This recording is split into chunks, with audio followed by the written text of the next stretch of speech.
Well, we have reached the end of our review of the 2011 NASCAR Media Tour. My name is Bassmasters. This is Buzz Cutler from Rowdy.com. We're talking about Joe Gibbs Racing, their 20th year in the sport, and a celebration of that fact at their race shop. Joe Gibbs, this is your life. And that's really not an exaggeration. That's what their media tour stop was about.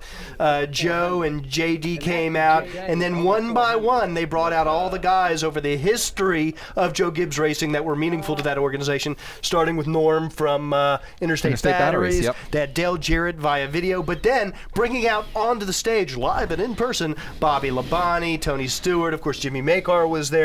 It was actually pretty entertaining and pretty fun. They were all loose. They were all pretty funny. They told jokes, told stories on each other. It was actually perhaps the most enjoyable stop just from an entertainment perspective. The story point of view. When you think about Coach Gibbs, all the success he had in the NFL, and I have to admit, full disclosure, I'm a massive Redskins fan. You're a homer. I am. So I remember very clearly when Joe Gibbs started that race team, and I and pretty much everyone else went like, what? Hey, what are you doing? He was still coaching the Redskins. Left, I guess it was 93, to come work on the team full-time, and they started very small.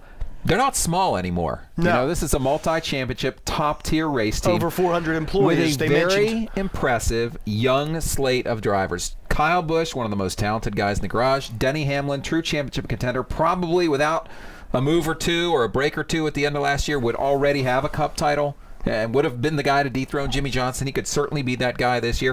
And Joey Logano, super, super strong at the end of last year's chase, and he and Greg Zipadelli are saying, hey, this is our time now to make the chase. School's out. It's time to perform. And I wouldn't be surprised at all to see Joey Logano make the chase. And I spent some time talking to him, actually. He's the guy I probably talked to the most at that event. And I asked him about all the run-ins he had last year, because he was involved probably in more disputes with other drivers than maybe any other single guy.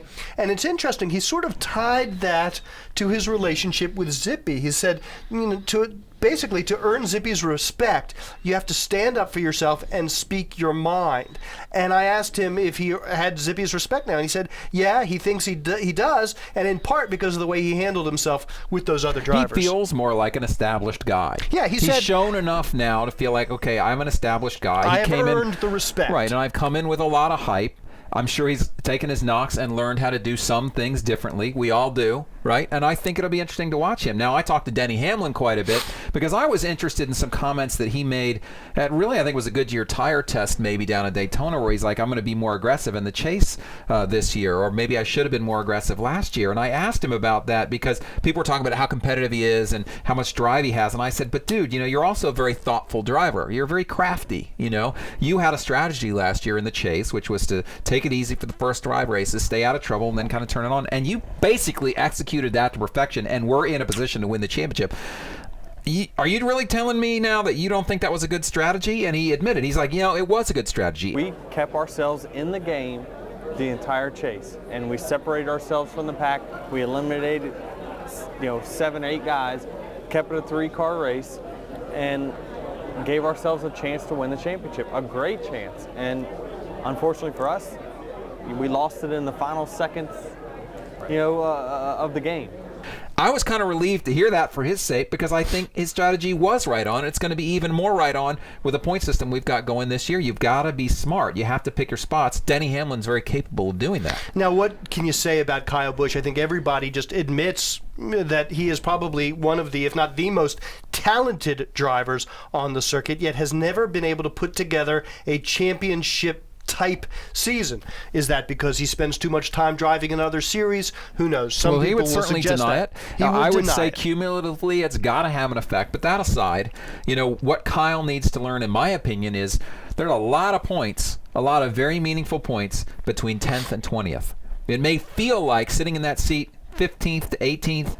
What's the difference? Well, it's the same difference as 3rd to 8th, or 5th to 8th, rather. It's the same difference. So, you need to value those points equally. If you've got a 10th place car, you got to try to make it an 8th place car. If you've got a 20th place car, you got to try to make it a 15th place car, and then you've got to go out and get those points available to you. That's what Kyle Busch needs to do during the regular season some, but mostly in the chase.